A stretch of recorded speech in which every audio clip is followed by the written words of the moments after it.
the biggest problem with the UK economy, which that very few people have spotted, is that it has not invested for the last 30 years. So if you look at the last 30 years of the UK economic statistics, it has invested only 16-17% of the GDP. In the UK? Yeah. So the rest is consumed, yeah? Only 16-17%. The OECD average is like 21%. Americans and Germans invest 22%. The French and the Swiss invest 23%. The French and the Swedes. The Swiss invest 26% of GDP. Yeah.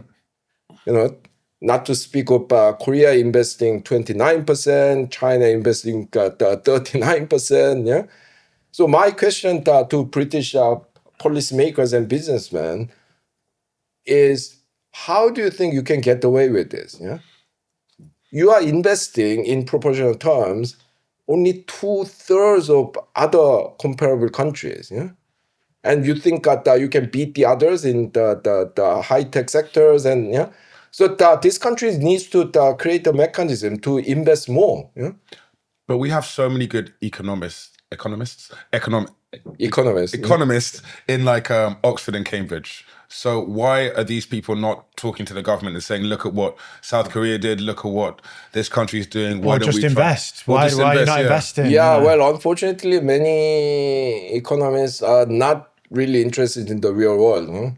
So like theories more. Yeah. But even those who are interested in the real world, they these days tend to be all kind of ideologically biased towards this free market, neoliberal ideas. So they want they do not recommend these policies that involve heavy hand of government. And then, when people try to talk about Korea or Taiwan, I mean, they say, oh, yeah, but those countries are different. Yeah, they have different culture, different politics. You can't do those things in the UK. Yeah, but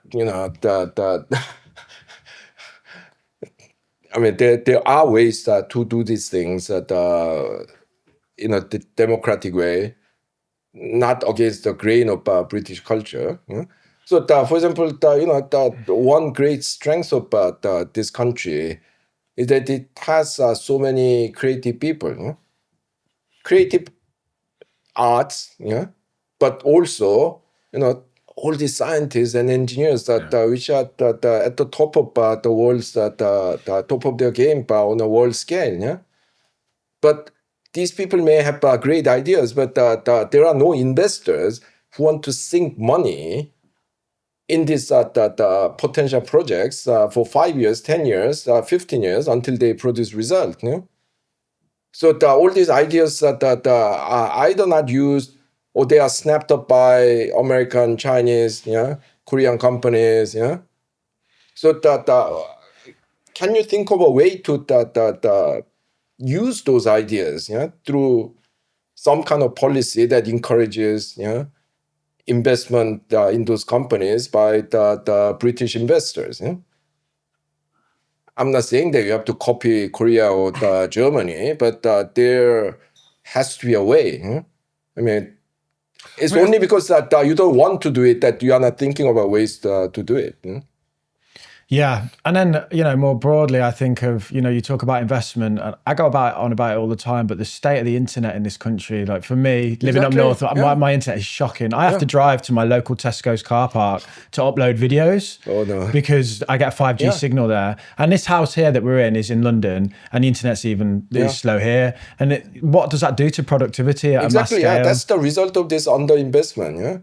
I mean, the rail breaks down all the time. Internet sucks. I mean, the movement of people and information and ideas is just we've got the brakes on in this country all the time, haven't we?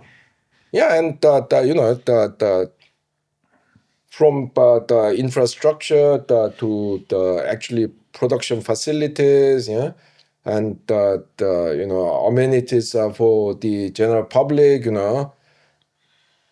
I mean, in absolute terms, things are probably better than when I first came to this country, but in relative terms, we have fallen far behind other countries.